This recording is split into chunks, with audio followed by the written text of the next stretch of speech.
Hey everyone, in this video, I'll show you how to use the Wrike dashboard step by step.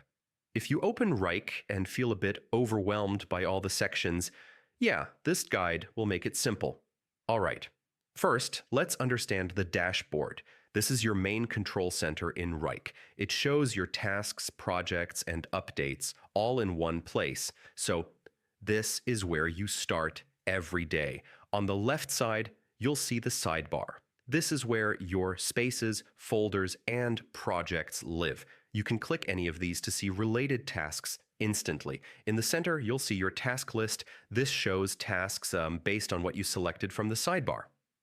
This is where you actually do most of your work. When you click a task, the Task Details panel opens. Here you can see descriptions, comments, due dates, and assignments. I mean, everything related to that task is right here.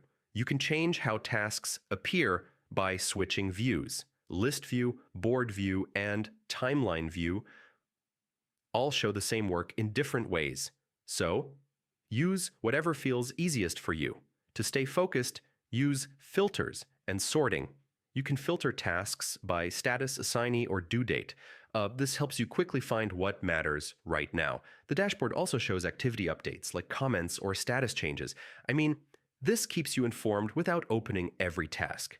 And that's how to use the Wrike dashboard step by step. Once you understand this layout, everything else in Wrike becomes much easier. Thanks for watching, and I'll see you in the next guide.